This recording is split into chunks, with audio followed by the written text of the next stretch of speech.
Rest in peace, Jay Briscoe. This episode, welcome to Crash the Canvas, ladies and gentlemen.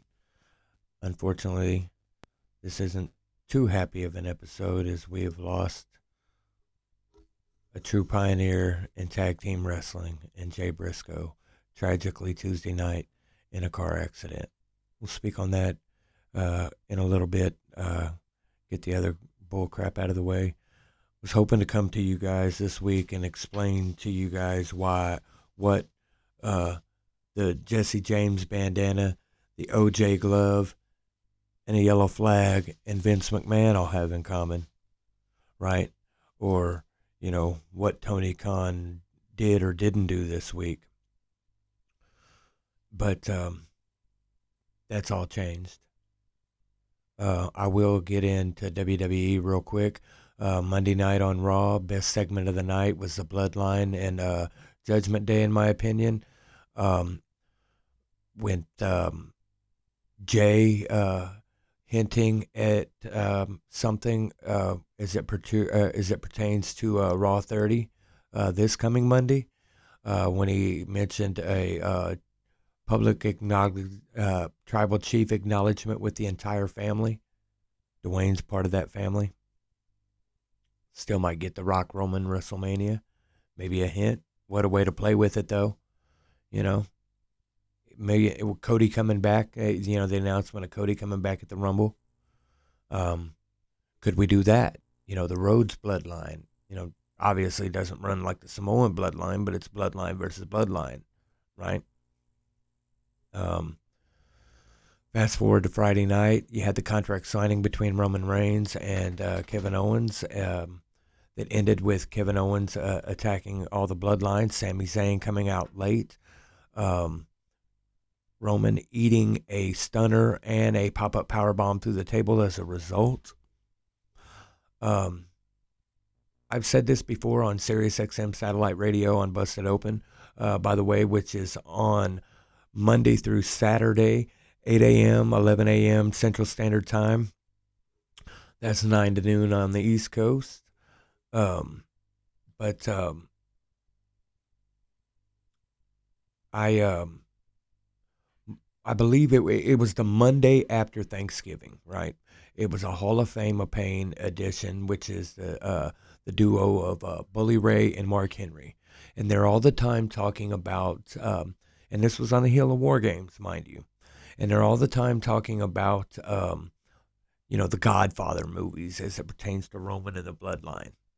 And I've always said, what if Sami Zayn is the Donnie Brasco of this equation, right? Obviously, you couldn't tear the Bloodline down from the outside in, so we got to do it from the inside out. And, just go look at the movie Donnie Brasco, and you'll see what I mean. But so that remains to be seen. We'll see what happens going forward. It's going to be a very interesting, legend-packed, star-studded Raw 30 on Monday night. Looking forward to it.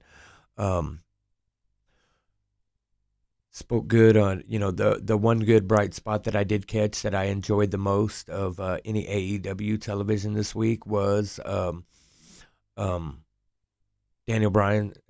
Danielson versus Bandito on Wednesday Night Dynamite, as he continues towards his road to resolution versus MJF in an Iron Man match. It's got Brian Cage next week. It's going to be no small, it's going to be no easy task for Brian Danielson, but look forward to see where that's going. Was going to bag on Bully Ray, right, for his actions on Impact on Thursday night. Another episode, another time, because he gets one of these too. He gets the yellow flag as well, right? But congratulations to Busted Open's Mickie James on wasn't the last rodeo, because she still got another rodeo left in her as she defeats Jordynne Grace at Hard to Kill to become your new TNA Impact Knockout Women's Champion, right? But it wasn't the fact that Bully lost. It wasn't the fact that he tapped out. We We could have fun with that all day long. It was the disgusting shit you did on Thursday night, but we'll talk about that for another episode. But don't think I'm going to let you get away with it. Um, with that being said, let's go to Jay Briscoe. Right? Um, wow, it's kind of hard. As you can see, I've got the double dog collar match playing in the background. Right? Briscoe's FDR. Um, I learned of Jay's passing like everybody else on Tuesday evening, probably a few hours after it happened. Well, I think it happened 5 to 6 something East Coast. Not sure. Doesn't matter. I learned of it about between 8 o'clock and 9 o'clock Central Standard Time. This is where irony and fate come in. Is I enjoyed watching the Sons of Sandy Fork videos on Facebook. And as I started getting this hobby going, I'm thinking, man, who could I reach out to that would actually come on here for a few hours on a Zoom call? Or, because I'm a nobody, right? I'm just a common man. I'm a fan, right? With a hobby, right? And so I just said, fuck it. I reached out to him and messaged them off of one of those videos, and crazy thing is they responded back. We were messaging back and forth, and then, I didn't know. I'm new to this game. I've never interviewed nobody like that. And I made the comment to him. I said, well, how much do you charge? And I said, he said, well, what fucking, radio company do you work for? And LOL. And I responded back, LOL. I said, I'm just a common man. I fabricate sheet metal for a living. I said, I've been a wrestling fan since I was 4 years old. And, laid it all out to him. And then I said, this is a hobby. And I just, I thought it'd be pretty fucking cool, man, And I've always told myself, you'll always get no if you don't ask, So, and he said, we'll do it for free. He said, bro, we're fans too, right? At the end of the day, we were fans first. And he said, and we're a common man. He said, matter of fact, we're in the middle of doing some chicken, stuff with the chickens right now. And he goes, so time is money. I said, well, I'll get back with you, set up a date, and then I said, I asked him, what's they going to be in L.A. area, Mania weekend, like doing indie shows like they did last year in Dallas. He said, don't know yet. Get back with you on that. And I said, because if you are, I'm going to be at Mania, and we can get together at my hotel, get some beer, get some food, and, talk a bunch of shit. I said, cool, looking forward to it. He said, but like I said, time is money, man, and got to get back to work. Much love. It's crazy because he was going to be the first, right? But so then Tuesday night, I was here on the computer trying to produce and make an intro montage for my, make it look a little bit more professional. And I had posted something to Twitter earlier, and I was looking to see if I got any responses, reactions, or whatever. And one of the first things I seen, and I don't know who posted it, to tell you the truth, but all it said was, I wish this wasn't real. R.I.P. Jay Briscoe. And I'm like, what? No way, right? So I immediately got off of Twitter, Googled Jay Briscoe, and his Wikipedia immediately popped up, and it said was. And I'm like, no. So I scrolled down a little further, and it was true. I immediately got sick to my stomach, for real. Because here was a man that had been doing what he loved for the last 20 plus years of his life, since he was 18. He and his brother Mark. He gave back to the community, was revered in his hometown in the Sandy Fork, Delaware area. So much so that I'll get into that in just a moment. And he was doing something. He loved two things in his life, I'm assuming: wrestling and his family.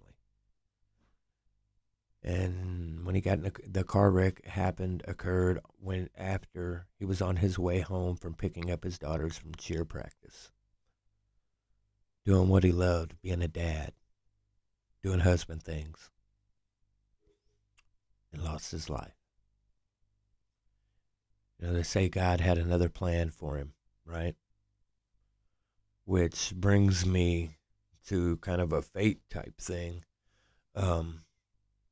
Because after I learned, I had to go to work. I had to go to work the next morning, so I went to lay down, and I was in there watching NXT when on a WWE broadcast, you know, Jay's passing, you could say, kind of opened the proverbial forbidden door, so to speak, because on a WWE broadcast on NXT, right,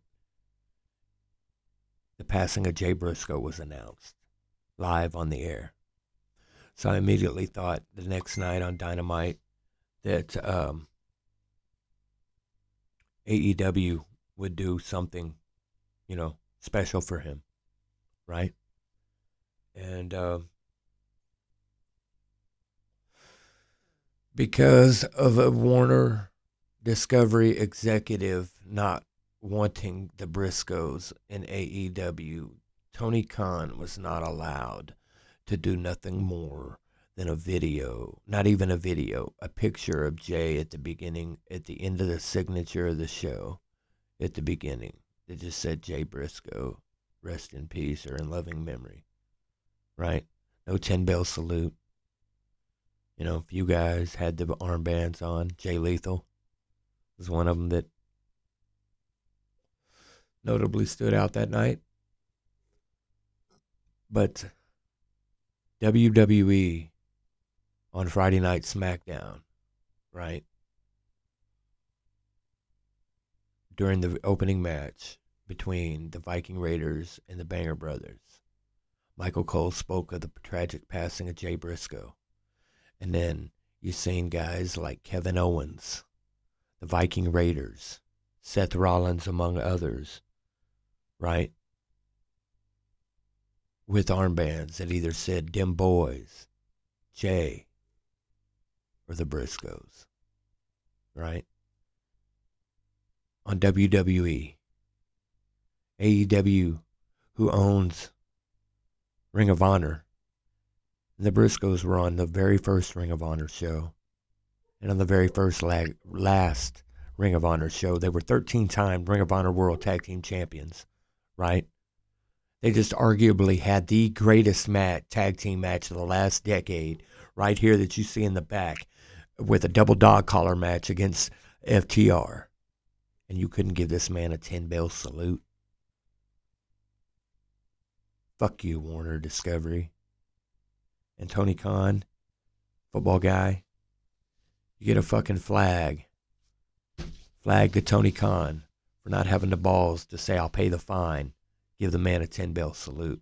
I get it. You did a tribute show afterwards, right? To the non-viewing public. You guys are going to make money off of later. Hopefully all that money goes to his family. But you guys dropped the ball on that one, right? You know, 3 things I wanted to ask Mark and Jay when I was going to have them on this show was, were they unbiasedly ranked themselves among the greatest tag teams of all time? Were they ranked themselves among the greatest natural born brothers, not kayfabe brothers of all time? And do they think that if they were in the ECW back in the 90s with the Dudleys, would they have meant, them and the Dudleys meant to the tag team division what Raven and Tommy Dreamer meant to the singles competition? And unfortunately, We'll never get to ask that. Like I said, Jay was on his way home from picking up his two daughters at cheer practice, who were unfortunately in the vehicle with him when he crashed. They were both rushed to the hospital and are still in critical condition. I don't have any updates. I haven't seen any updates. Um, you know, the day after this was his brother Mark's birthday, and I've been a wrestling fan since I was 4 years old, and I've been a Jim Cornette fan ever since I heard him speak. And if you go on YouTube and search, I think it's the Cornette Drive-Through podcast. It's the one that has the animation screens for the video, for the sound.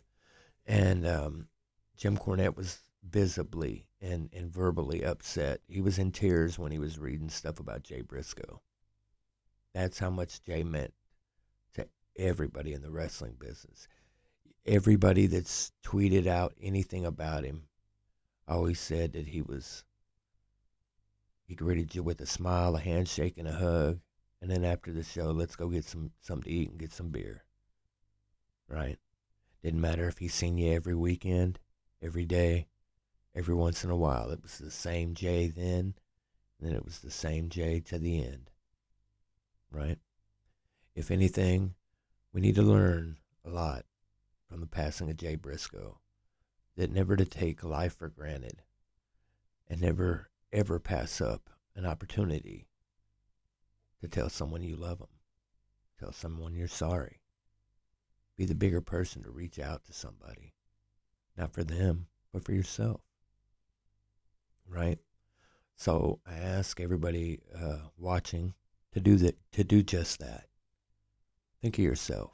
Don't think of yourself, right? Think of others. Get a chance to tell somebody you love them, tell them. Reach out to somebody you haven't reached out to in a while. Mend a broken fence. Repair a burnt bridge.